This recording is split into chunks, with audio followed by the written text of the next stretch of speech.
that series looked like it was doomed for Gaby, but many things looked like they were the case in that series that did not end up being the case whatsoever. Gaby's now back to the hill once again, trying to win this matchup. It is a very tough one. We talked about it a lot previously, but we will now go through it again. But those Cult Neophytes drawn early there for Jarla are going to be a good chunk of early tempo. Gaby holding on to Chaos Strike, which I do like. Efficient damage in the early game, efficient card draw in the early game. Fell spell that can get thrown into a Jace on curve is ideal. But honestly, on curve kind of has to be like turn 6 or turn 7 a lot of the time with that Jace, it seems to be, right? Like get the Jace from a Sigil or get the Jace from a Coin Skull or an Illidari Studies Skull or something, just to be able to cheat it out super quickly, because outside of that, you just do not seem to get there quick enough in this matchup.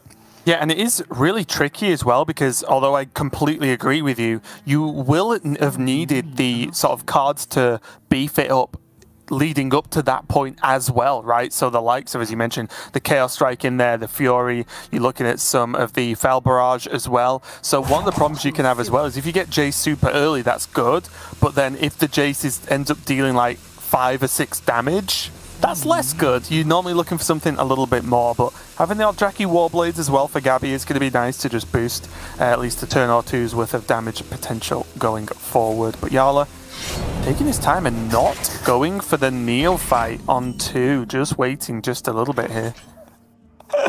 I think Gaby is enjoying the Jarla experience so far, as he was sort of smiling at his screen there, going, oh yeah, rope, rope dagger, yep, okay, rope dagger, yeah, makes sense. Not a great follow-up to Proc Swindle unless Jarla wants to just throw a Prize Plunderer out there. I wouldn't hate it, honestly. There's not tons of minions you're expecting to needing to kill against Demon Hunter. It's just if Jarla ever the patient player, and I'm not even on about play speed here, I'm on about just approach to the game itself, is he just like to eke out the most out of every single possible card. Although I like the look of Plunderer Swindle, it wouldn't overly surprise me to see like one to face re-dagger pass. No, I do too. I think it would be like a misunderstanding of the matchup, right? To be greedy with your resources in this matchup, and I think that is why Jarla is so good. Like, you know, this might be controversial, but I think it's why players like Jarla have eclipsed even like the likes of Life Coach from the past, because I think that's a very apt comparison, right, in terms of play style, not only play speed, but as you were saying, approach to the game, where it's very much maximize your resources, get the most out of everything possible. Life Coach struggled with knowing when to break that style, right? And when there were metas and when there were decks that supported Life Coach's style of play, he was unbeatable. He's one of the best players that we've ever seen in the game. When things required him to do something a little bit different, he was a little bit weaker overall, whereas Jarla, I think, understands how to break out of that box, break out of that comfort zone a little bit more often, and we see him, you know, playing decks, playing combo decks, playing D6 Warlock, improving rapidly at D6 Warlock, playing Spell Mage, improving rapidly at Spell Mage, playing Quest Mage now, improving rapidly at Quest Mage, understanding how these kind of turbo combo decks really aren't a matter of just getting the most out of all of your cards. So I think no great surprise here that Jarla understands. Time to get on with it as the rogue. He does now have that Octobot. He has a good reduction options. He can even proc it next turn with a Plunderer. And Gaby's just throwing the shrugs out. Gaby's having a great time since last match. I don't overly blame him. We got word that apparently he actually did not stop laughing on his camera feed, which obviously stayed connected to our mixing software. He did not stop laughing through the entire 13-minute break, apparently, until we got to this point. All right, sure. I'll take it. Gets rid of the Octo and also has the knowledge that Kazakus is there as well now. A little bit of extra bonus. Bagel agrees. Yep, sorry about that. Bagel gets very excited when there's crazy things going on in Hearthstone. For those of you who don't know, Bagel being my dog, not a literal bagel that's on my desk for some reason. I wonder. Kazakus looks decent here, but it doesn't overly deal with the job of Stelina, right? He does have the 2/1+ weapon swing if he's just okay trading away, setting up a Kazakus. Just feels a little bit off mana-wise, and we know Jarla likes to be optimal at all times. So Neo, Plunderer? Neo Prize Plunderer Dagger. Yeah, could be. Could be. I can see that.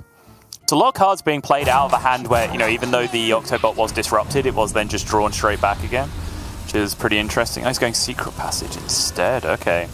So he's looking instead for a way to fill up more cards into the hand to then get the discount next turn. Maybe find a Swindle, something like that. Ooh, there's a Swindle. Yep. Even a one. Actually, I like this, yeah. Didn't really look at this line overall, but I do like it. I think he might have hand size issues with the One Thief coming down as well. There'll be another card going back to the original hand. Okay, finding Guardian Orc Merchant is a big deal. That allows him to play the One Thief, I think. Yeah, very nice. Yep, 9.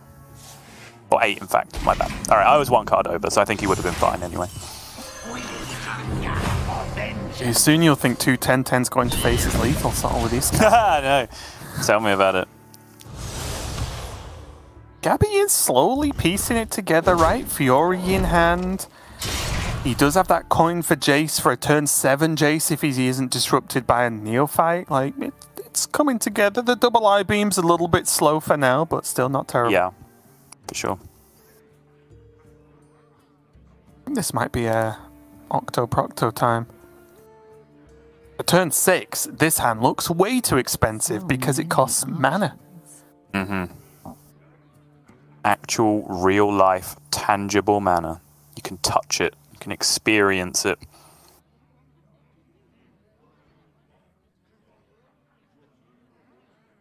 In the kerfuffle with the One Thief, Jarla did find himself an Ice Barrier as well, which is a massive deal in this matchup. That raises the bar of how much damage Gaby needs to put together with this Jace significantly.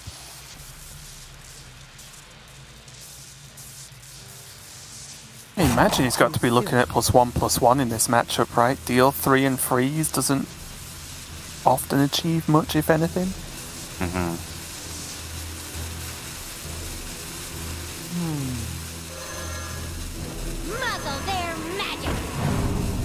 Neophyte comes down again. From Jarla's perspective, this makes a lot of sense because against an unseen hand, this is a skull blocking Neophyte.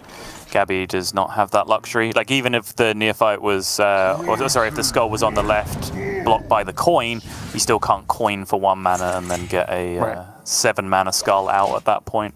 So from Jarla's perspective, another reasonable time for a Neophyte to come down. As it happens, wasn't quite as disruptive as he might have hoped, but still he's building up a ton of resources. Now it's time. At last.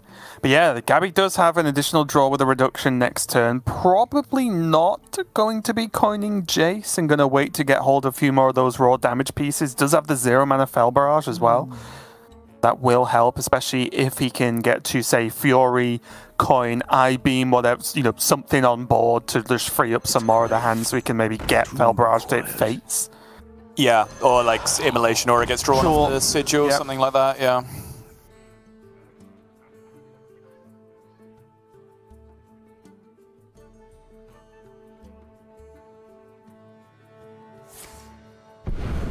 Really interested to see, and you'll understand what I mean, but like the greed from the Octobot here from Jarla.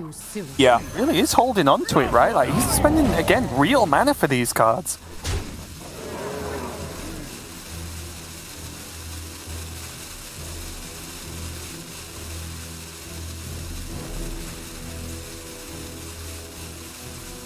Gaby now has the coin for the tester for the secret. Yeah, he's going to get the unfortunate news from his perspective, though, that it is by Ice Barrier. I think he'd much prefer Counterspell, honestly. I think he would massively prefer Counterspell, yes. But at the same time, I think Jarla would, against a hand that had coin in it, not play prep Counterspell during his Hearthstone turn while he had a That's what he wants him to think. Yeah, good point. Looking for a Mag 3rd on turn. I grow impatient. 3 coin. If this isn't Counterspell, which again you would imagine it's not, he can do this, right? With the Fury, Eye Beam. Sure. Looks good enough to me. That's a lot. You know what helps with an Ice Barrier, Sottle? 12-12. 12-12, indeed. This does also allow that Fel Barrage to hit face at the end of it all as well. Yeah, coming together pretty nicely, actually. Yeah, not too bad.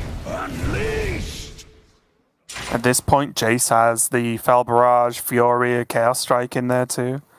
Yeah. Unfortunately, that ice barrier interaction is going to shut him down quite significantly.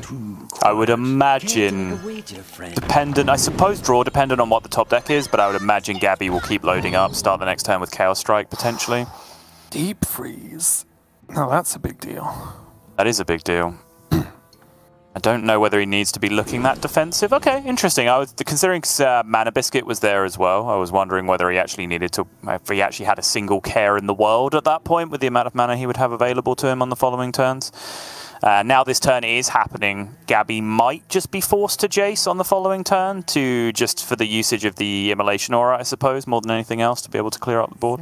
Yeah, just tidy up the board and just get rid of this field contact as well, right? Yeah. Checking out Jarla's remaining cards. Although he's going to draw one now. The double Shadow Step's still there. Octobot's still there. Does get hold of the Brain Freeze, which is a big deal. And the Shadow Step to be able to bounce the field contact. He's just added multiple layers of safety to his game plan right now.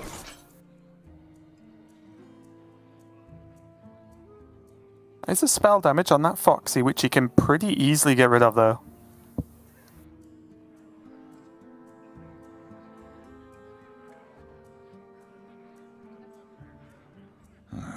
Demons? Demons. This is somewhat scary now for Jarla, though, it has to be said, because 1 spell damage, 1 Shadow Step, right? Yep, correct. So max damage per bleed is 4, which is still plenty. That's still 32. It's still a very easy break point to achieve, but still he needs all of those resources. Dreadlord's Bite was a nice pickup. Not a card you really normally favor in many matchups, but right here, got rid of the spell damage, got rid of the Org Merchant to remove the potential future bounce. Yep. Just whipping the Chaos Strike as well to, as you mentioned, keep buffing up this Jace. Looking close, but Jarla does only have 4 cards left, and that's double Octobot. That is double Octobot, yeah.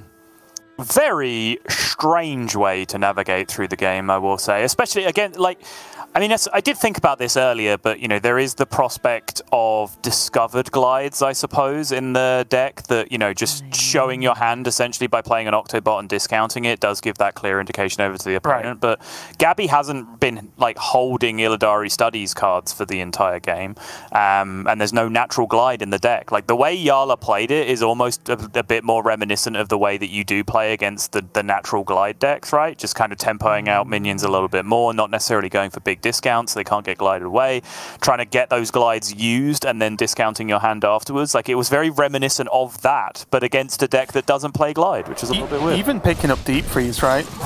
Like, helps towards that game plan. And he's just taking it slow and saying, you know what, if I freeze this Magtheridon and my Water Elemental gets to hit face, does Gaby ever win at that point?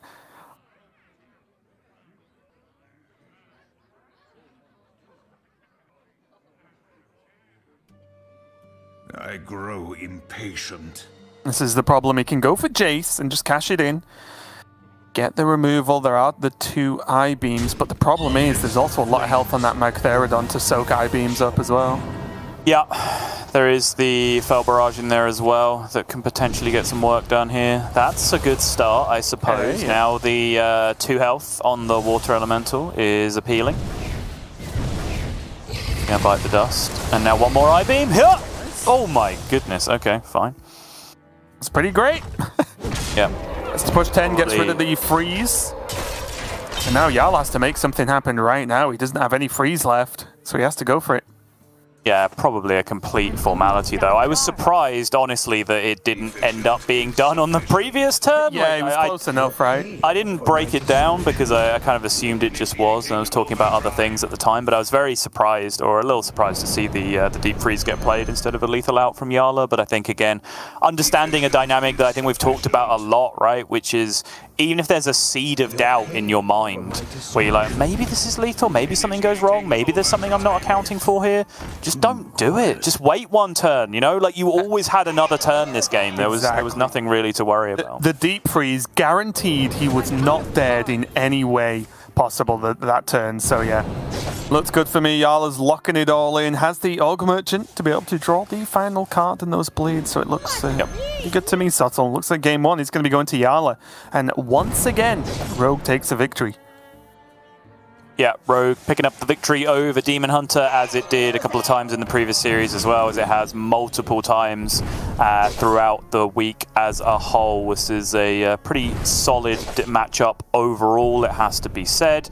So we watched the bleeds come out one by one. Jarla did ride the jagged edge a little bit. He had exactly the amount of resources left remaining, which again, I guess goes to show, even though I was saying this is one of the matchups where Jarla understands he can't just wait around and get max value out of everything. He did allocate his resources perfectly still, had the exact number of cards left remaining at the end that he needed to win the game. Right, and does this mean now that we might see that warrior queue into the rogue for Jarla? It's pretty decent overall, I think. You put on enough pressure. You're wondering why I'm just staring off camera like a very unprofessional caster, but I am looking at the bans and the queues, and yes, Gaby is going to be playing the warrior into rogue. Makes sense, but the overall fear here is, let's say Gaby wins the matchup of warrior and rogue, Jarla just slams the mage, let's say he wins that, and then in that back and forth, I do feel like Jarla does just get the better end of the stick in general. It does seem that way, yes. Especially with one of the X Factor decks, the Druid banned out from Gaby. I think Druid is a deck with massive sweep potential in Last Hero Standing, which was why I was a little bit surprised to be seeing so many big warrior bans coming through. But I guess ban big warrior and set up for a rogue sweep yourself was kind of a common strategy that a lot of people were going for. But for me, that Druid is such an X Factor, and that was kind of borne out by what we saw early on when Druid was just picking up sweeps in some of the early series that we watched. So I was expecting a lot more of this. I was expecting to cast a good chunk of Big Warrior when we saw the list coming out. I played a lot of Big Warrior in preparation. Yeah, because I was expecting mostly Druid bans to come out in the end. And perhaps there's something to speak to there, because now this will be the 4th time overall that Jarla has banned Anaconda Druid coming through the tournament, and he is looking like the most likely winner of the tournament at this point, so perhaps there is something to be said for that. And I will say, it did jump through my mind just to triple check, but when I was saying who gets the better end of the stick in this sort of counter queue order back and forth that we have in this match so far, we would have a very different conversation if Gaby had his Druid and Jarla was playing his slower Celestial Druid, right? Because that's a little bit of a different option, because Jarla is playing the Cthulhu Auctioneer version and not the token version we've seen generally have more success. So we would be having a very different conversation, I think, even now, if that Druid wasn't banned away. So I do like it overall, but let's dive in. It is going to be this Big Warrior versus Jarla's Rogue. If we were to make like a matchup primer graphic, right, and you say like, what are the important cards for Warrior, and we'd highlight it, that's Gaby's hand right now. He has all of them. And that's the big thing with this deck. The Big Warrior, yes, it wants to get big threats out and kind of cheat them out early with Grunt and so on. But the other half of the deck that isn't big minions and synergies with those is basically Control Warrior, as you can see right now, right? The Bulwark of Azeroth, Rancors are huge, although a lot of players are even playing Rancor in the aggro versions of Warrior at the moment. Heavy play, Outrider's Axe, Bladestorm, like all the removal in the world is in the deck. It just runs the bigger, beefier minions to sort of win out in certain matchups as well.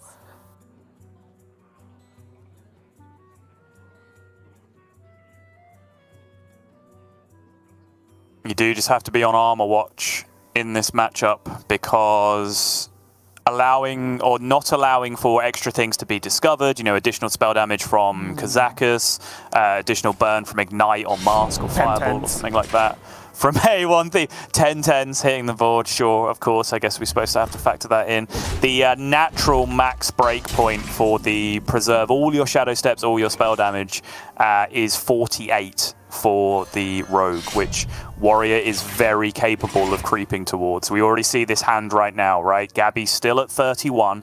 There's a heavy plate which gains 8, it's 39. Couple of hero powers make that 41, 43. So if that Rancor hits 3 minions, he's in business. He's just out of range at that point. It's very, very simple to get out there, let alone being supported by that Bulwark of Azeroth on top of all of that as well. And that's the big problem and why the matchup feels pretty good for Warrior is you're talking about, oh, you know, if you can get to a certain armor, especially along with the Bulwark, you can feel just pretty safe. So then the Rogue is supposed to push damage, right? Like that with the tempo plays, minion, and so on. But some of the ways you talk about gaining armor, like Rancor, is removal. So it's like a double factor, right? Where gaining the armor is very powerful, and they have the removal to stop the Rogue being able to push some early damage and give you a bit more of a threat.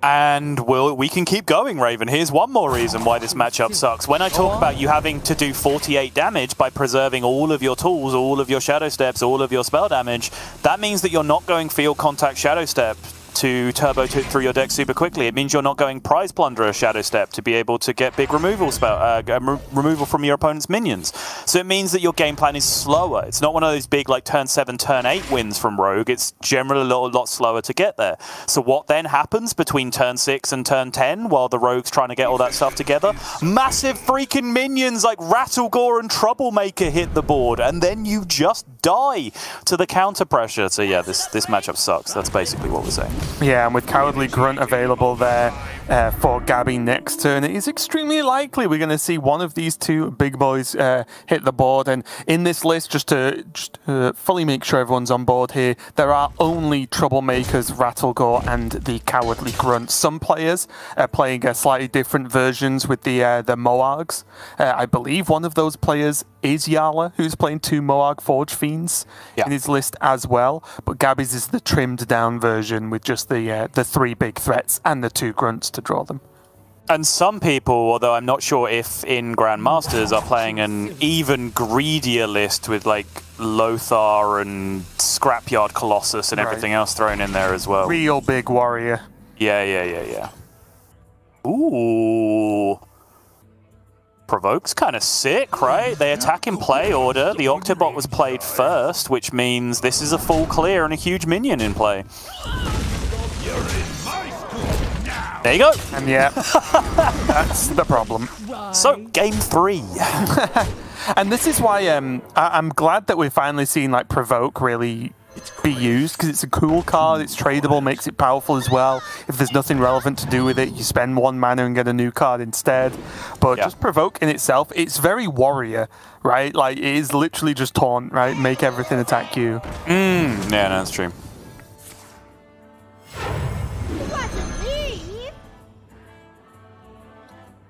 Now, it does have that Apexis Blast.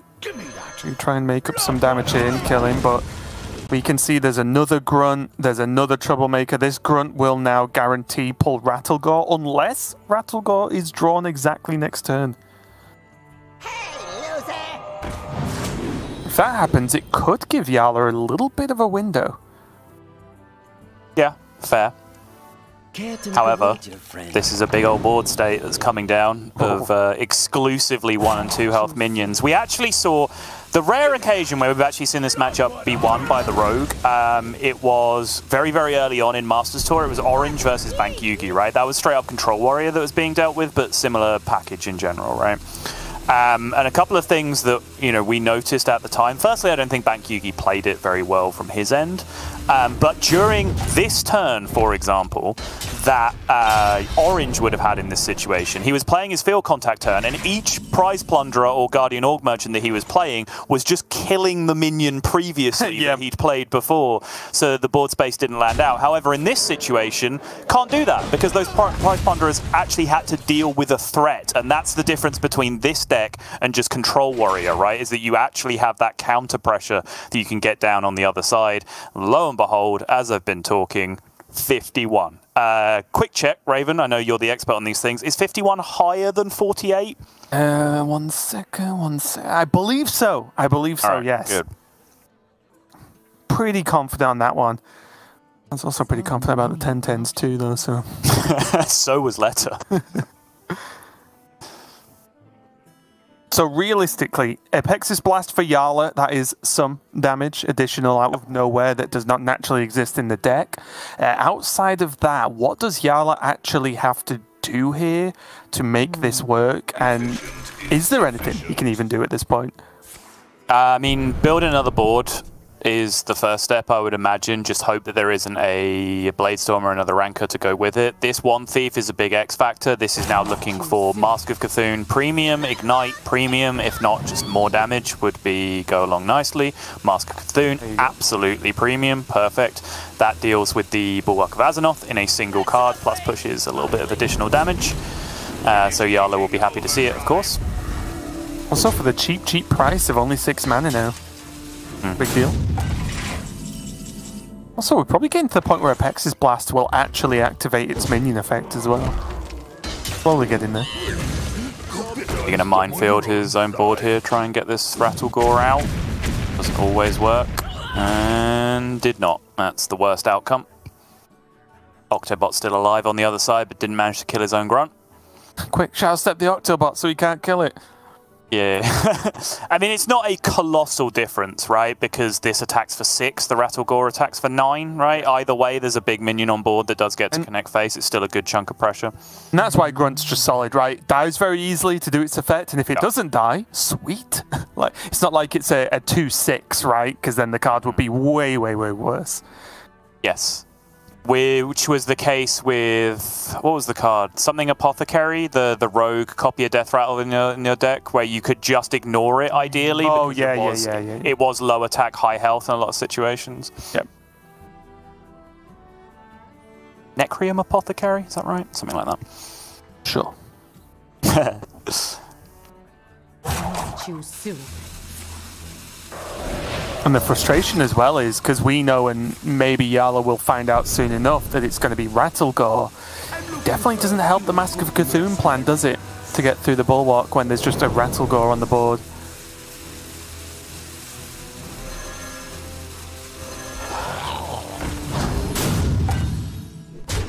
Oh no, Jarla, don't make me do it again! Come on! Alright, fine. He got the... Was that meant to be replayed this turn? I imagine not, right, with the pen flinger, so he just goes back to 9. So yeah, okay, I think he's fine. It looked like, just from the shake of the head, that it was one of those, oh no, I've roped out again, like I did the other day situations, but I think he's just shaking his head at frustration in the matchup overall. Yep, cheeky Bladestorm there. He gets to shield slam his own grunt, pull out the Rattlegore. Bulwark equipped. 48 health at the end of the turn with a Rancor in hand. It's all looking like Warrior. It is indeed. There is the Mask, though, to deal with this situation, which is huge. Mask is still guaranteed to work. 5 health on the minion and 4 health on the weapon. Mask does not wrap around intervals with death rattles, right? So there is only 9 showing between the weapon and the health on the minions. It's guaranteed to break the weapon still. And of course, my comments earlier with Rattlegore versus Mask were on the basis that it would have 9 or 8 health or something and not actually start the turn on 5. So, yep. Lines up pretty well for Jarla. To get this done, for sure. Yeah, first little look of concern from Gaby as he's like, okay, well, I thought this Bulwark was pretty much guaranteed at this point, but okay, spot a bother now. I'm almost out of cards. Choose soon. A little bit of an awkward secret passage. I imagine he's going to prep passage again, and leave those two in the deck. Makes sense. You would imagine so. I'm out of Why are we running low on time, though? Oof, Shroud. Does he dump it? He does, right? Yeah, you dump it. Yeah, really tricky the way the interactions work, because of course passage doesn't put your initial cards back in your deck for a minute. They actually just go away. And as quick as that, 8 damage, plus 6 from the Troublemaker. There's a weapon as well for Gaby next turn if he wants it, so Jarla has ran out of time. He has indeed. And with that Shadow Step used on the turn, he was shaking his head. That means that even though the magical 48 is there and present, Jarla does not have the damage necessary in the deck to be able to get there, and he only has 1 turn left to live at that point. So you have to go back to that head-shaking turn, right? I mean, this is interesting. He's staring at a board state at which his opponent is at 48, which is 8 times 6, and he has a 0-mana Octobot in his hand, which doesn't even look entirely necessary at this point, right? To be able to get over the line. The missing piece of the puzzle is still the other field contact at that point, though. It has to be said. He had the ethereal and the field contact as the last two. If he'd drawn them the other way around, you can make something work. And maybe not have got there specifically in this game, but obviously drawing the ethereal and having no card draw left meant that that was unlikely to go Jarla's way anyway. But the expected outcome, there were some chances there for Jarla, especially with the mask pickup we saw just completely remove Bulwark as an option from the game. But in general, you can see the power of the deck, right? Gaby just, whenever he wanted, basically, could just remove any rogue board that comes out and then continue to build on the threats with two reasonably timed grunts and not running into the sort of failure moments you can have with this warrior deck where your first few draws are the few big minions you've got and then suddenly your deck becomes very, very slow. Yeah, particularly with that version of the deck from Gaby as well, because, you know, suddenly you draw a hand where you draw 2 or 3 minions, and then you start drawing grunts and commencements, and, you know, you might have 2 commencements and a grunt in your hand, and only one of those cards does anything because you just have no minions left in your deck at that point, which is a little bit scary. But as I said at the start, Gaby kind of had the nutso hand, and a lot of people I think might be reflecting on that, like, well, you know, you say that matchup is super hard, it's borderline unwinnable for the rogue, blah blah blah blah blah, but that actually seemed pretty close, and Gaby had the absolute turbo nuts, right, with weapon, Corsair, Cash, Sword and Board to relieve the early pressure, heavy plate, Rancor, it grunts on curve into big minions. That was a perfect draw.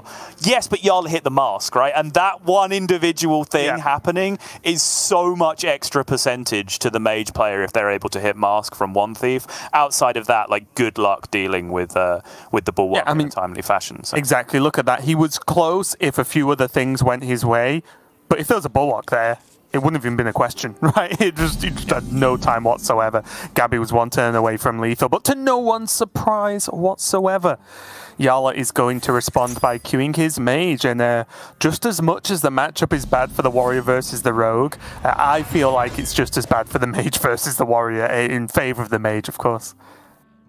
Yeah, I'm interested to actually watch this play out a few times at a very, very high level, because again, I was referencing the conversation I kind of had with TJ while TJ was on air. They were filling some time for a technical issue, very unfortunate one that Ego Waffle ran into, and we were kind of talking back and forwards about the Mage Big Warrior matchup, and I was saying, yeah, I mean, this is free. This is free for the Mage. It might be a little bit counterintuitive, but I think it is just free.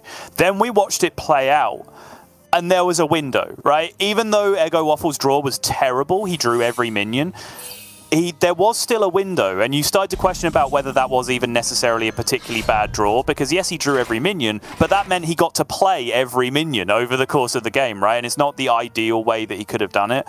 And Language Hacker ended up using a ton of resources to stall a Rattlegore, cutting it down, freezing it, cutting it down to 8/8, 7/7, 6/6 to reduce the amount of damage. And that meant then when Moarg Forge Fiends and Troublemakers hit the board, Language Hacker didn't really have any removal left and had to win that game that turn. Did end up doing so, but it looked a little bit closer than we might have seen. So I'm interested in seeing the matchup play out a few times at a very, very high level to confirm that hypothesis. But it's also worth factoring in, Gaby plays far less minions than Ego Waffle had access to in his version of the deck. Yep, literally 3, right? Because you don't really count the grunts. The grunts are there to draw your main minions, and it's 2 Troublemakers, Rattlegore, done. That's it.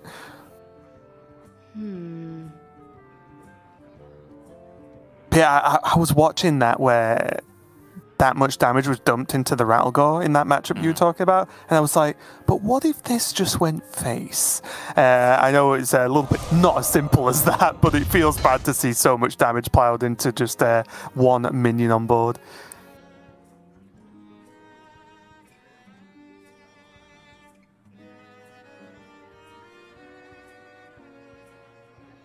Weirdly enough, I don't overly hate Oasis Ally, but Brain Freeze does a similar job. Brain Freeze is just premium, right? That's what I mean.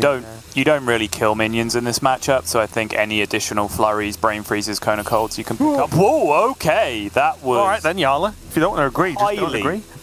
Highly unexpected. Yeah. Like, again, the thing I was thinking of as well is because you're not necessarily going to see minions for another few turns, The secret could have been an additional frost proc, right? That you can just lock in instantly and not kind of half throw away. No grunt on curve. Is Gaby playing around like a discovered devolving missiles kind of situation here? Yeah, he wants to shield slam it instead. Or just sword and board, right? Yeah. Yeah, sure. Pick your poison. Mm-hmm. I wonder. I suppose it makes sense just from like a mage matchup perspective as well, right? Of like, why have the extra turn of a minion being in play stuff, for your opponent to play flurry, right? Just to be able to progress quest. I suppose that does make a good deal of sense as well. It just builds on one of the reasons I was initially looking at Oasis Ally as well, because it's just playable, right? It's just a card that can just be played, and it has some use against Warrior, right? It's a 3/6 if you, because you will land Dawn Grasp at some point. The only fear is it might not necessarily get traded into. This is my favourite matchup. It's my favourite matchup in Grandmasters. Not Warrior against Mage. I am very happy to be watching Big Warrior, don't get me wrong. I've been looking forward to it all weekend. But it's Blaze or Gaby. It's Team Zuma taking on like Jarla, Boston, Team Viper, Boomer. Bunny Hopper, one of the... Yeah, exactly. It's so funny just watching Blaze and Gaby just being like, oh my god, like how do people play Hearthstone like this? I could have jammed 9 games on Rank 1 Legend in the time it's taking for this turn to happen. It's very funny, isn't it?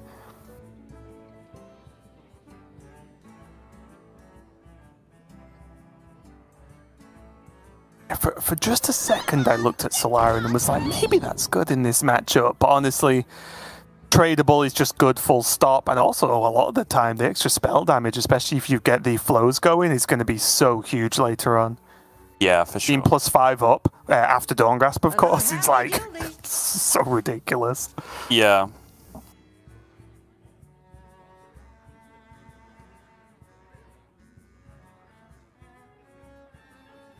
Could be considering playing Magtheridon. He does have the Flame Strike next turn, right? And we're going into turn 8, another turn where Gaby probably would want to play a minion. This is the part where his minions are going to start coming down. If they're there, you would expect. Unfortunately, speaking of minions being there, Gaby's not.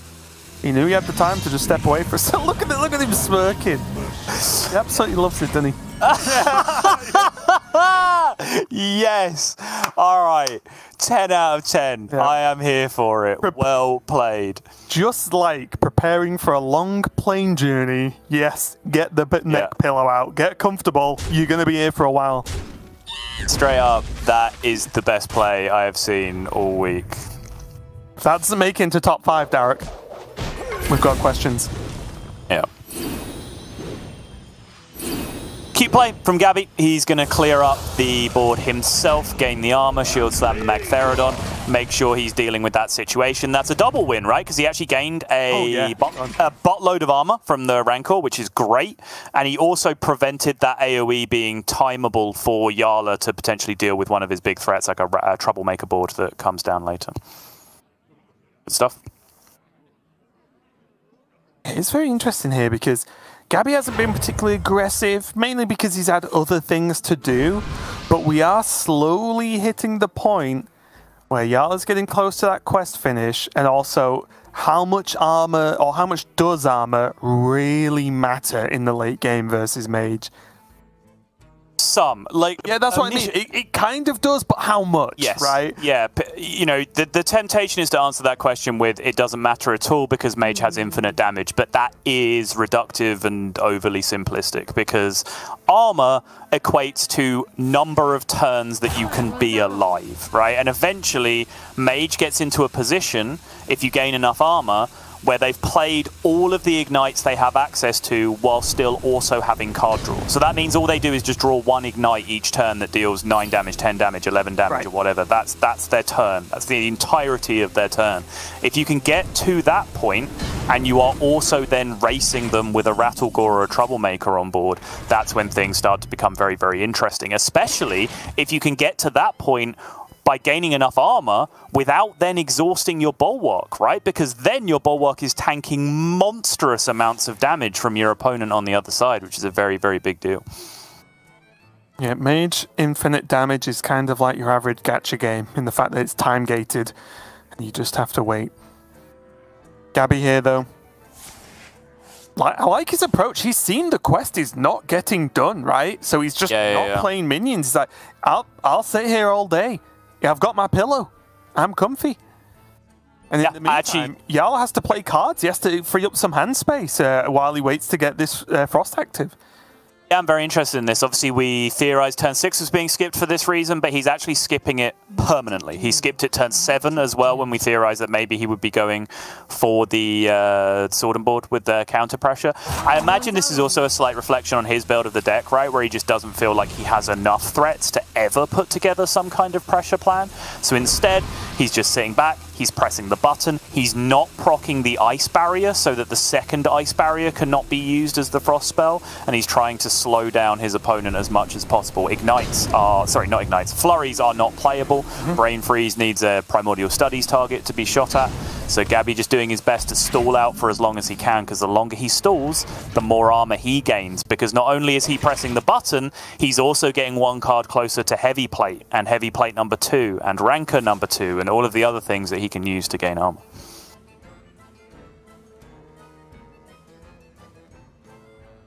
Take a look here. Remaining cards for Jarla, and most importantly, 2 Brain Freeze are available for him in the deck. He just has to get there. Of course, he only has 1 Primordial Studies in hand right now, so if he drew 1 Brain Freeze, that's fine.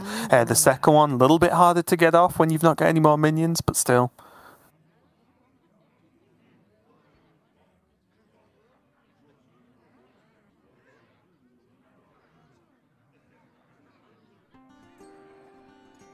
And of course, although it's like looking like Gaby's in a pretty solid spot, it's important to understand that this is very much a reactive play to not play minions, right? It's not like, oh, just do this every game, because sometimes Jarla's already got Dawngrasp down 2 turns ago. Yeah, no, right? So it's not like this is the strat to win the matchup. Right. This is just the strategy that's kicked in this game because Jarla's been so slow and clearly does not have ways to progress his quest that he can do without minions being on board.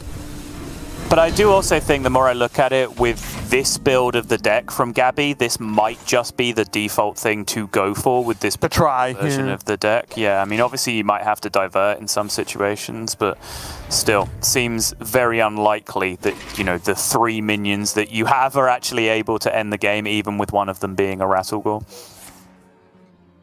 We can go for Studies into cheap minion into Arcane Intellect and just pray. Also, no flows either. That's very rough, isn't it? No Brain Freeze, no flow.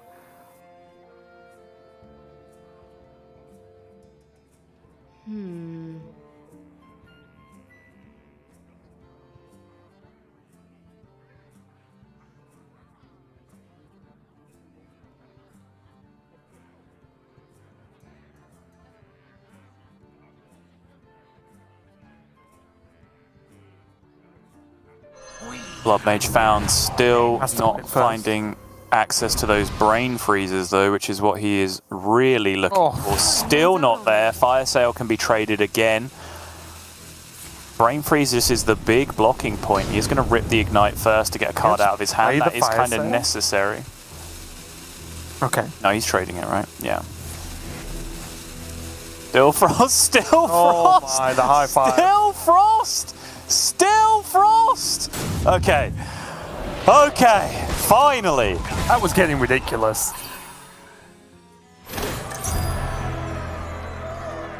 Ten cards. He's going to overdraw, yep. Yeah, relatively unavoidable on that occasion, has to be said. Things were getting a little bit silly with not hitting the Frost spell, and he just did everything that he possibly could that turn to avoid that situation. I wonder what Gaby was really looking for there. Maybe an Ice Barrier to be burnt, another Brain Freeze maybe. Yeah, I don't... Well, I mean, Refreshing Spring Water is kind of a big deal, right? Because it's part of that dynamic I was talking about where your max damage per turn is higher for as long as you have card draw left remaining, because that way you can play multiple Ignites per turn.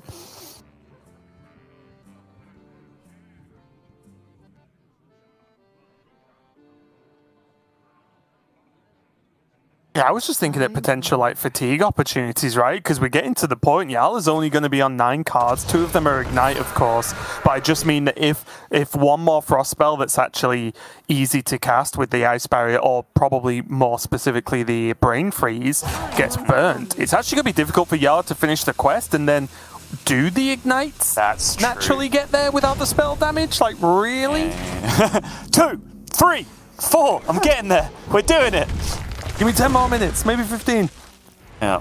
Because then obviously at that point, Ralgors can come down and it might just be a little bit too late, you know, on the setup turn. Right.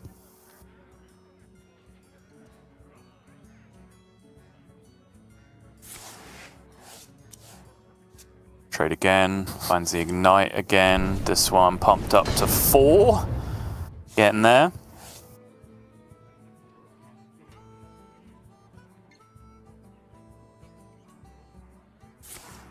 So Raven, I'll introduce you to a pretty interesting dynamic about this matchup. It's quite hard to tick the Frost part of your quest. I don't know if you've noticed that at all up until this point.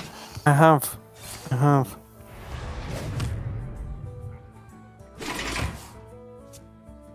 So what you're saying is, Jarla should have had a double Frost crossover turn with Magtheridon and Flurries. Yes, actually. Yeah. Like actually yeah, going. that's not sarcasm. Yeah. If you're going to go super deep into the matchup, which generally, like, these kind of matchups do go into, like, a lot of people enjoy these sort of matchups because they can end up in these very intricate situations. I'm kind of the opposite because these matchups tend to get solved very much quicker than, like, more high-octane, high-variance matchups, right? So if you actually want to get very deep down into it, if this is the way things are going to be played, yes, that's a very specific interaction that you would look out for, right? Trying to play multiple Frost spells on your Magtheridon turn and not wasting it otherwise. Because although I fully understand that if and when the minions come down from the warrior, which at some point you imagine they have to, then Flurry is amazing, right? They play like a couple of big threats. It's fantastic. But if you're never hitting Dawn Grasp, does it matter? Like, wouldn't you rather just kill your opponent than hold on to Flurries for 20 turns of a game, right? But then I think it's kind of interesting. Nice. They are getting there, so we are on 5 now. I do think it's interesting as well to think about it in terms of, say, the old Token Druid meta from several metas ago, like the Spreading Plague Token Druid meta, because some people did play that matchup to fatigue, but that only worked if both players kind of consented to play like that, right? As soon as someone started playing threats, the other person had to respond by playing threats. So it only went to fatigue when both players agreed to go to fatigue. And I'm not talking about collusion, like let's shake hands before the match, let's go to fatigue. I'm just saying if both players play like that, it goes to fatigue. Whereas in this matchup, similar dynamic, right? If your warrior opponent is showing no indication of wanting to play a minion ever, then yes, you can waste the flurries. However, if you waste the flurries, they might then divert and say, well, okay, fine, I'm going to play my Rattlegore then, you know? So it actually gets kind of interesting.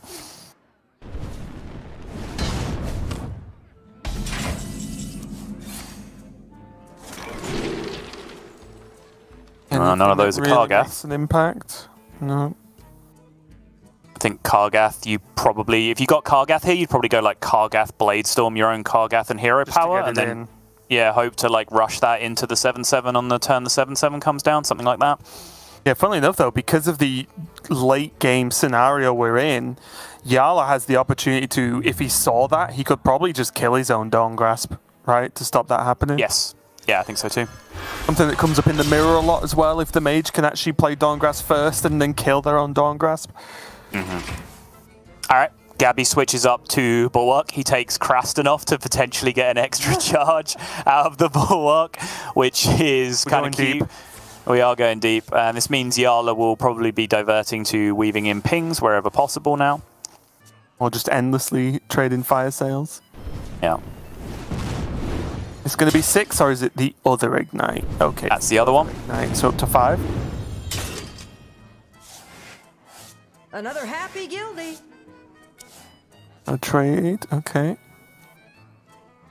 May as well, right? Don't see why not. If he draws, then there's nothing to draw that he would do this turn anyway, so why bother? Yep, there's currently the max number of full cost Ignites in the deck right now anyway, so you might as well go ahead and do that.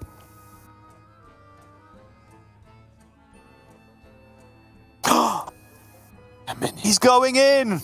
You're in my school now! He has decided it is time. Well, as you mentioned, right, once he starts seeing these Ignite cycle and Jarla's getting to the bottom of his deck, he's just going to get hit every turn for Ignite damage, and he's only got 2 charges of that Bulwark left, so that's not going to cut it. That's 1 spell and a ping. Got to do something, but now Jarla's like, yes, Frost spells, go!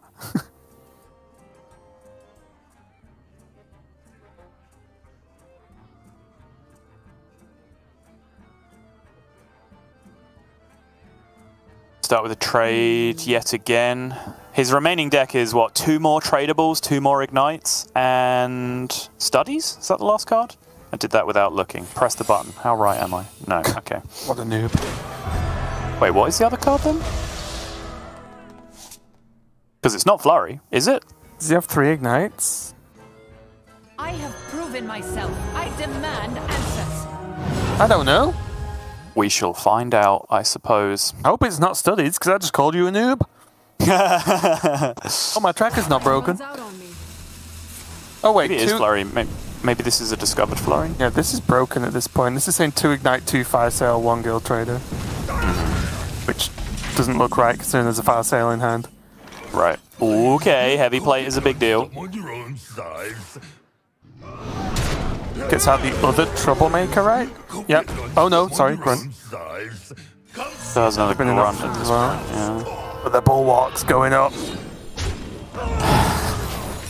That's a big deal. Skips armor on that turn though, which, you know, is relevant, but I think getting the extra charge out of the Bulwark is, on average, more relevant.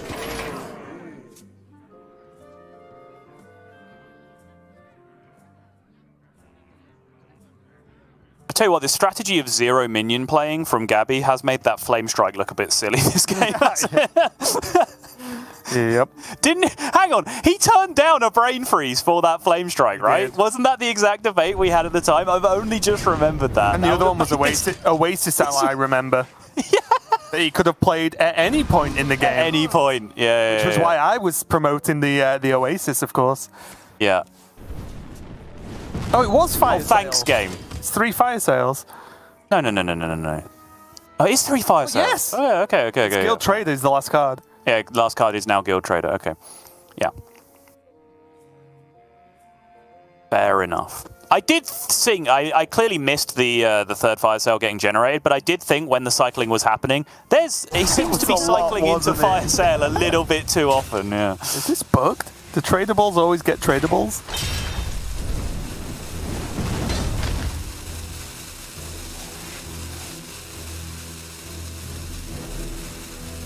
Yeah, it's all stacking up here, isn't it? No Ralgor on board, and even if there was, Jarla can freeze these whenever he wants, and to no surprise whatsoever, Jarla's probably going to hold on to the flurries because he's not dead this turn, so why freeze? Yep. Exactly.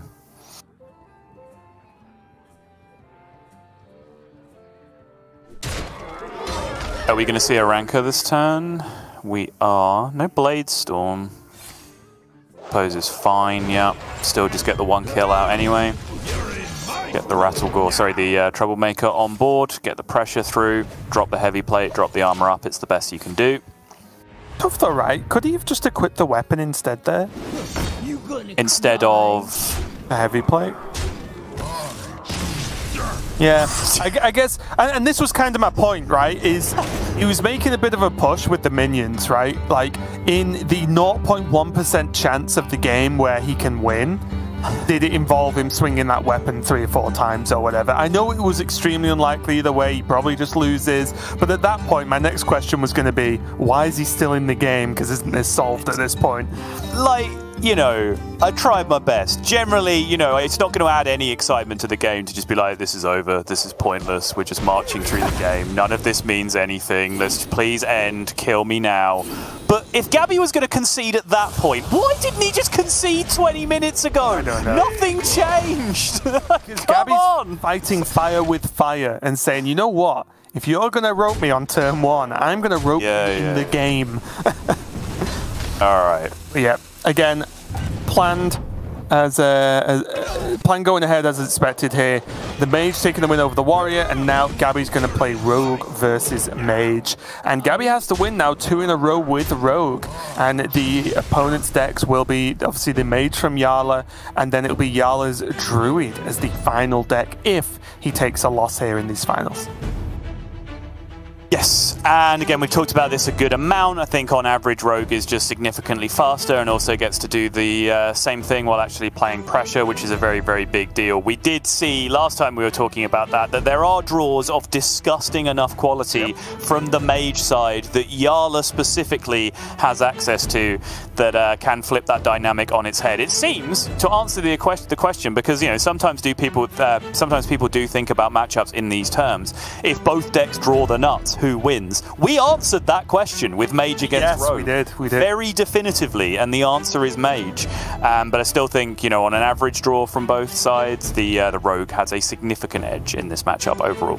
And we'll see how it plays out, but the big point here is what does Rogue do versus the Celestial Druid as well? Because even if Jarla takes a loss here, he does have that Cthulhu Celestial Druid as another go at winning the series. Yeah, and it's a big deal. I think it's a big deal that Jarla is in front because I think being in front makes him favoured. And I think he was favoured in the series and has been for quite some time since that opener because of the way this was going to break down. Right. Mage always beats Big Warrior. It happens basically all of the time with Gaby's list, right? So that one's locked up, which means after you progress through the series, after the opening match happens and goes 1-0 Jarla, that one was a big deal.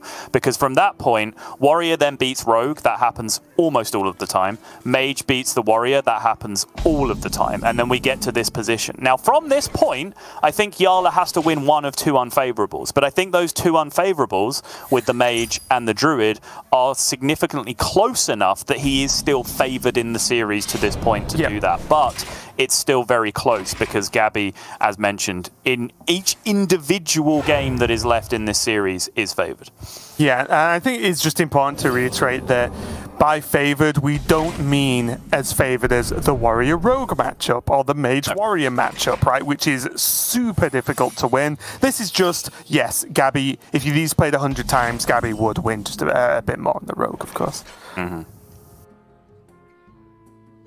Strong starts again from both players. Shroud into field contact for Gaby, has the flow for Jarla into card draw, as has been the way in just about every game so far, except the one that just wasted 30-45 minutes of our life that we just watched previously, where he drew the most turgid, unplayable hand in the most turgid, unplayable matchup. We've not all got cushions, Gaby. Come on. I'll be right back. I'm just going to go get a cushion. Stream just goes silent. Yeah. Is this something where Gaby would entertain double neophyte this turn, or do you think it's really all just there to help with the field contact? Or defend the field contact turn, should I say? Yeah, I do think double neophyte is kind of interesting, but at the same time, I do think in this matchup, even though you are going to be playing minions and pressuring, you should still try and limit like the number of turns in which you have minions in play, right? Like hold them all back, play them all in one go with a with the Octobot. Yeah, Gaby seems to be subscribing to the same philosophy here.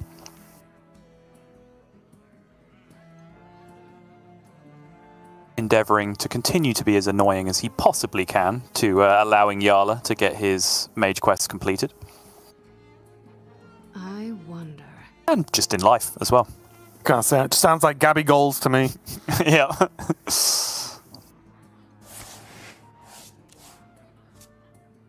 Hey, though, are we okay? Not a fire sale. It's a big deal. Mm-hmm. Double cram session. These are the moments I feel you can use a cram session, is if you're a little bit dry and you have spell damage, so it's not, 1-for-1 draws. You at least gain some benefit here. Oh, yeah. It says explode! Just commit one. Still finish the turn with the Ruined Orb and see what's cooking. Ooh, gonna first flame instead.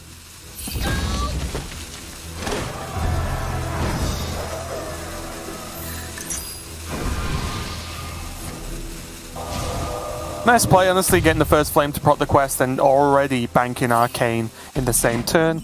Means he's only got to worry about Frost and Fire again next turn. And if Gaby plays any minions, Fire won't be a problem. And now he's actually picked up the Wildfire anyway. So with the recent buff making it 1 mana, it's a very playable kind of throwaway Fire proc. Ooh, fancy boy from Gaby. He's going to play this field contact out in a way that he ends the turn with 0 minions in play yet again. I think he has, I mean, he's not playing a quest in this version of Rogue. He wasn't playing a quest in the Warrior in the last one, but I think he just has set a quest for himself today to just be as annoying to Quest Mage as humanly possible. Am I going crazy, or did he just skip a card draw? Skip a card draw, how come? He played Brain Freeze, right? He did, yes. Oh, because he stepped the field contact first. Yeah, he did.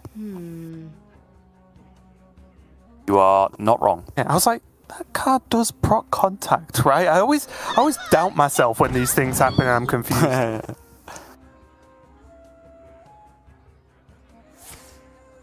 Map freeze, that'll do, right? It's a frost spell, it's playable, get the boxes ticked.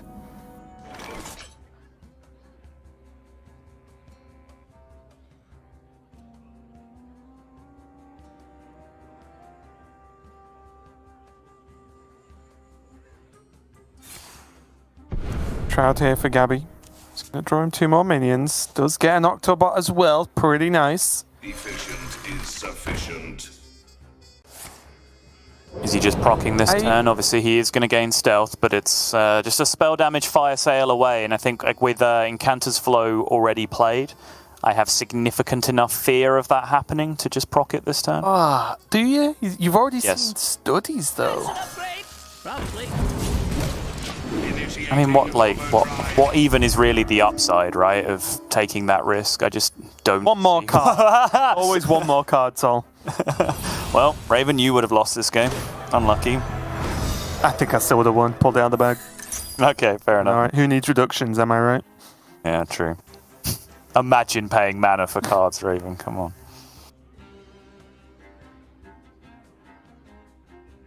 Shattering Blast has got to be tempting. Like, you get into this psychological mindset from Jarla of how hard you've been tortured on frost spells this entire series. Yep, there we go. Gaby has sufficiently annoyed him enough that he's taking Shattering Blast against board-based matchups.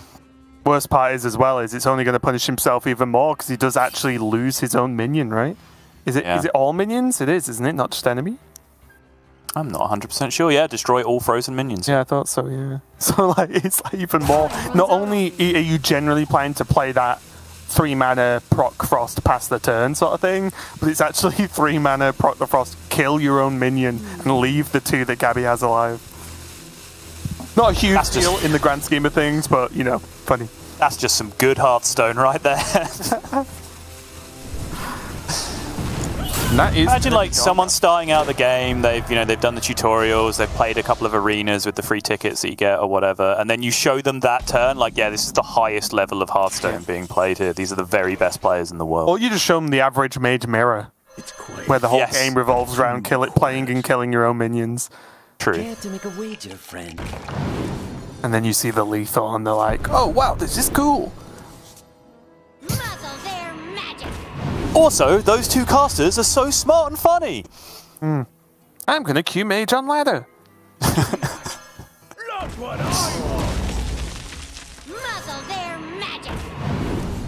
Double neophyte turn here from Gaby.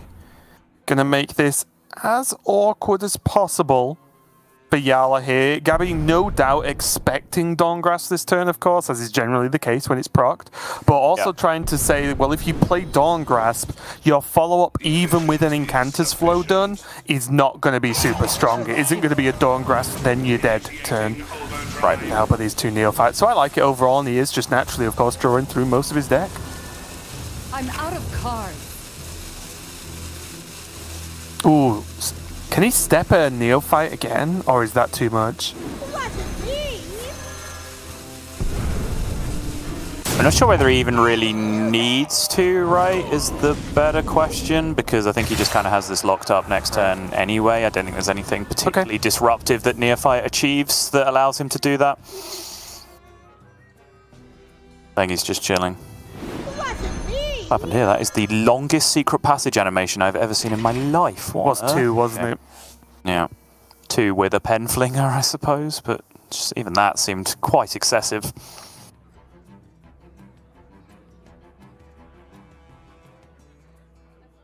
So there's only effectively, what, 4 damage being pushed here to Jarla's actual health pool?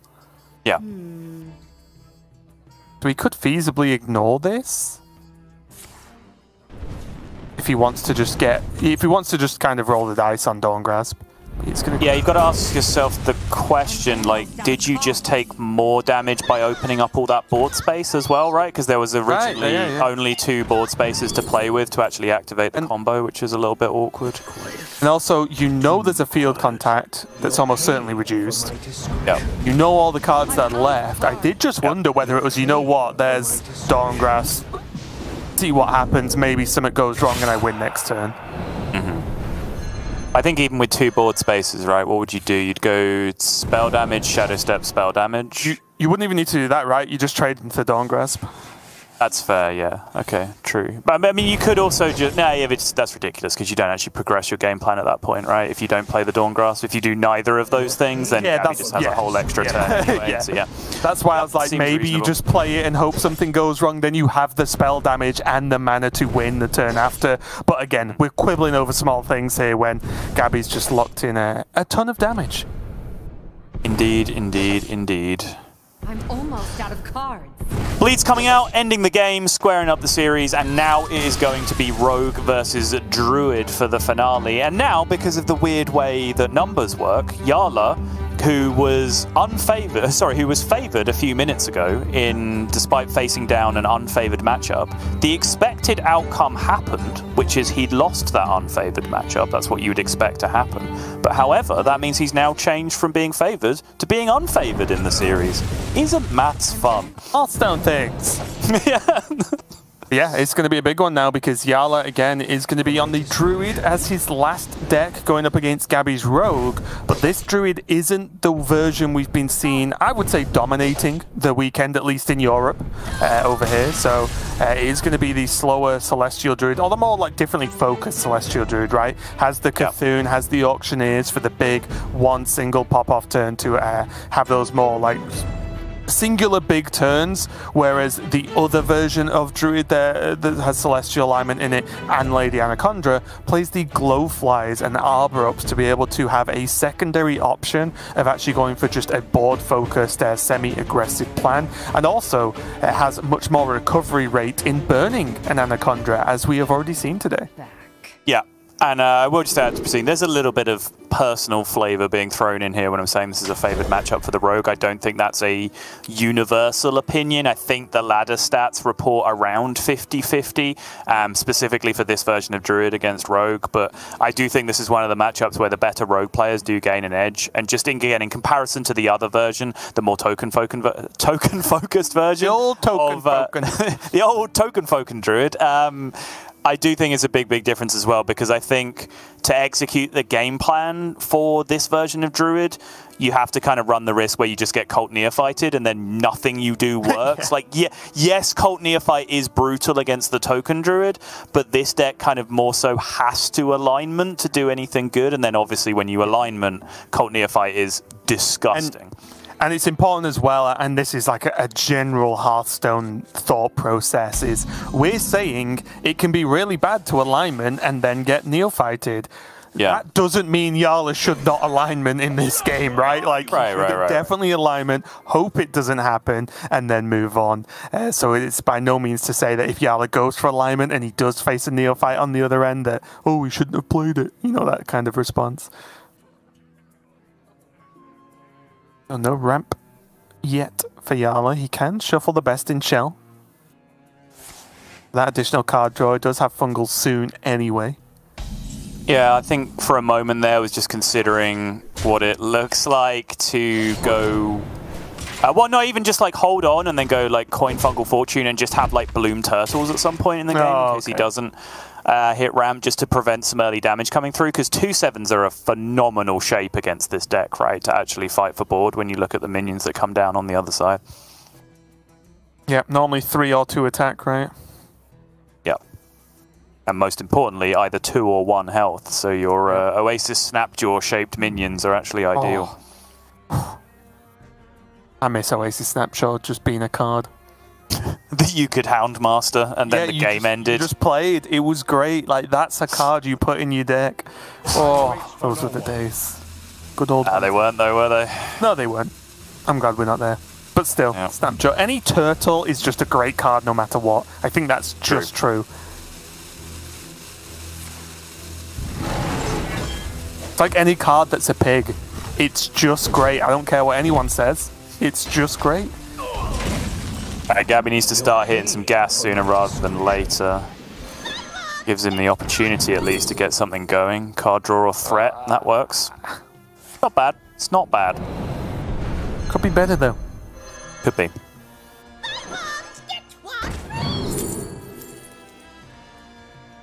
Hey, a little bit better, if we're talking secrets.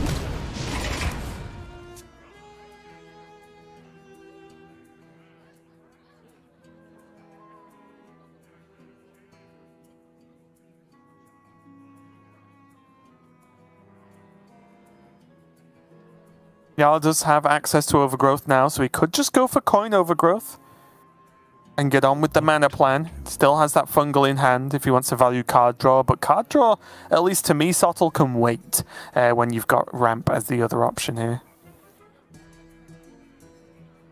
Does seem that way, yeah. You're going to need this mana available to play the cards you cash out to anyway, and particularly when you have like Auctioneer and Malagos in your hand, you might just be skipping the Fungal Fortunes stage of proceedings altogether. Certainly agree that this is an overgrowth on this turn. Having used all of his procs to actually just get a little bit of pressure on board in the early game, now is the time where Gaby finds the Octobot instead. Yeah, how do you like the choice of secret there as well? Because, again, I think with this board especially, it's highly unlikely Jarla hits him in the face this turn. And Gaby actually went for Netherwind Portal. Of course, it's extremely likely a spell is played, which means Portal almost, like, procs as often as Rig Fair Game probably does. But he just chose the minion pressure at 21 for Jarla versus the 3 extra cards. Oh, okay. All right. Yeah, I mean, I don't mind it. I think generally he is just playing tempo as hard as he possibly can. And its standard wisdom is that, you know, use all the cards that you have for tempo and then draw cards afterwards. Obviously, that's a bit nebulous with Rig Fair Game because you do have to find those turns where you're not going to get hit in the face, which is, you know, what you were talking about there. But I think in general, Gaby does just need to get some pressure going because his start was just so low pressure overall here. Time waits for no one.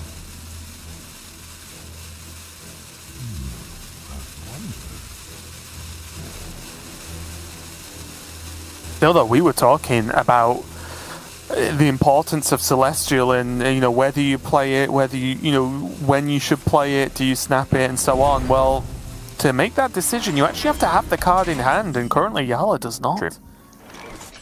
Okay. Okay, if this isn't exactly Celestial, is Jarla just going to go Solar Scenario here? So I'm not sure how long he feels he can wait. I think there's a few... okay, that makes life interesting as well. But I think there's a few ways this turn could be done, because this could also be an Auctioneer turn. It could be a Malagos turn on top of all of that as well. Or sorry, not as well, but it could be a Malagos turn instead. How much mana does he have? Yeah, Auctioneer, Solar, Bloom. Auctioneer blooms. Hang on. Is it actually possible? Auctioneer comes down 1. You bloom, you have 3. You Solar Bloom, you have 7. No, I've run out. Okay. Look a Luna in there. That might help. It's a little bit closer than you might expect, though. Well, now decision made, right? Bloom in. Now Jarla has to decide where he wants to go, and apparently, according to Sottle, the only thing limiting him is his imagination. It's true, honestly. But you kind of see the thought process, right? It's like, yeah, I'm spending a lot of mana this turn. I just have yet to decide what I'm spending it on. Do these Lunas get thrown into the mix as well? If so, does that make it an Auctioneer turn because you're getting those discounts from the Luna and having a good cycle with the Auctioneer? Tough, right? Because I also don't really know what he's going to Luna, unless he just values the 2-card proc on the Octo, which again I don't hate. Right. Just going to clear. Luna Heart for the AoE. Gets the hero power to go face as well, disappointingly for Gaby. That does mean, yes, I was just about to say, there's some 2-1s being shuffled into the deck that are cast when drawn at this point as well. That's what that minion does, we didn't talk about. Yeah, also Jarla just completely altered direction that turn, right? Because he's just floating the 2 mana that he paid for with Bloom. Yep. And he's going to be overloaded. That was a really surprising turn from Jarla, and not because of what he ended up doing, but because of how he got there. Very unusual. Concealment yet again! Still no field contact for Gaby, and you can see he is getting very frustrated about it, but you are absolutely right. It was a sloppy turn, an indecisive turn in the end there for Jarla. And he's now, you're seeing like kind of the residual punish of that, right? Because he has now carrying the overload from the previous turn, which means even with 8 mana, he can't go Bloom, Solar Cenarion this turn. It's making a bit of a mess of it, is Jarla, in a very un-Jarla-like way, it has to be said. And that's what I mean. That's why I'm so shocked, because Jarla doesn't do that, right? He might take his time considering things, but once he commits to a turn, it's normally the turn he wants to do. So that is very much not like Jarla to literally like dive out halfway through. I suppose you do also have to factor in the mage secret, right? Because there was counterspell that still needed to be played around and tested for. But I would still argue that having spent that mana on the Lightning Bloom in the first place, like you should still spend that mana in that situation. Overall, if there was a positive thing that was done that turn, the playing around the secrets was good, because not only did he get the counterspell test in, the second Netherwind portal test in, he then hero powered face instead of hero powering the 1/1, which, as we've discussed on multiple occasions, is just incorrect in that scenario. But it's created a really, really ugly turn this turn, and I still don't think I can support the turn that was played from Jarla.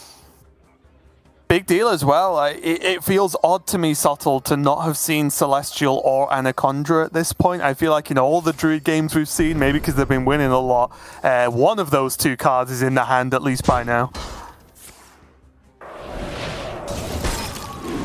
Get some stuff in play. Cold Neophyte is a fantastic draw to be able to shut this down. Now the pressure is mounting for Gaby. It's mounting much, much later than you might expect.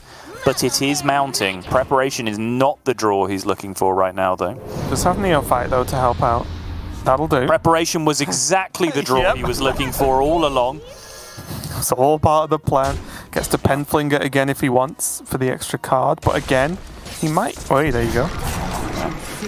He might want to consider... Oh, no, he's probably fine, right? Like, health for... Oh, no, he's used spell. Oh! Shadow stepping, looking for Wand Thief. Yeah. Anything aggressive? That's aggressive. Oh, Axis Blast over Ignite is kind of interesting there as well. Like Ignite functioning as those extra bleeds, I suppose, in some scenarios. Does find Guardian Orc Merchant at the end of it all to be able to protect the field contact as well. Also, though, Apexis is an additional minion at some point soon, right? That's fair, yeah. Jarla bites the bullet. That's insane! A single Cenarion Ward, chucking out a 5/5 with no taunts, and a million card draw for Gaby.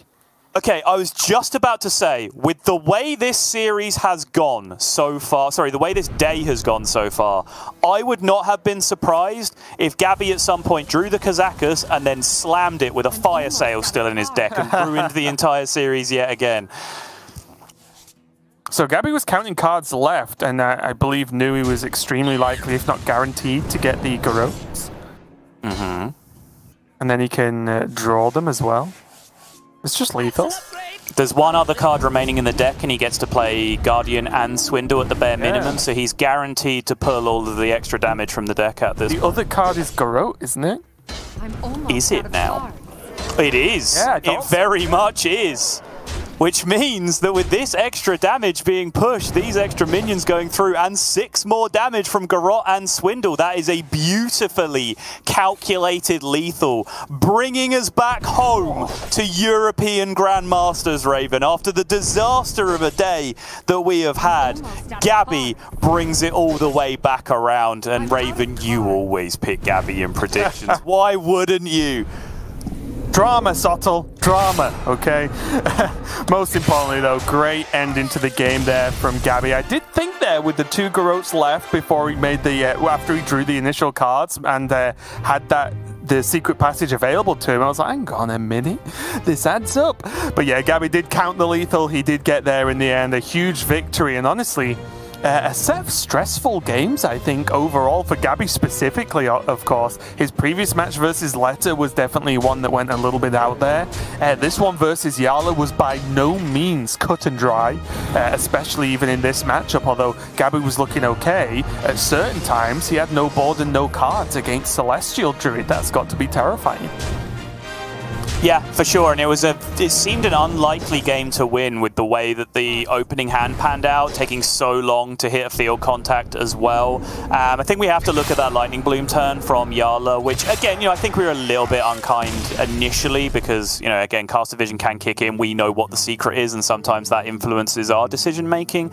But again, to, overload yourself in that position, to then carry that overload into the next turn to prevent Solar Cenarion once again on the following turn without even spending that mana on the previous turn. Again, sure, maybe the initial decision is correct in that spot to play the Lightning Bloom, but then, not doing something more aggressive with it in that position is a little bit sketchy because he passed 2 turns with the line that he ended up taking, right? Which I think is where he started to get into a little bit of trouble. And stopped the secret going off on the first turn, right? Because he hero-powered face whilst passing to an extent. But yeah, it was whichever way, even if it was right or wrong or whatever anyone wants to decide, it was the gap that Gaby needed in that game to pull back some more resources and get them back on board and keep the pressure back on. Because like you saw, I think, towards the end of that replay, there was a moment where Gaby had the Shroud, but nothing really on board, and that was pretty much his whole hand, a Shroud and Octobot, and that's it. So there was a gap there for Jarla to maybe jump in on. But as you can see now, speaking of gaps, the gap between Frenetic and Gaby has been more than filled here as Gaby takes the lead now at the end of this week. 19 points there with Frenetic on 18. And you can see as well, the likes of Bly's, Bunny Hop are still up there, Psycho after a good week, and Jarla up there now, both on 13 points, feeling very, very comfortable. But eyes do have to be drawn, Sottle, to the relegation zone. Yeah, they do. First off, one more shout out to Gaby. 19 points with a week to go is absurd. Overlapping Frenetic, who's had a great season, plus a 5-point bonus, is absurd. Gaby is a fantastic Hearthstone player.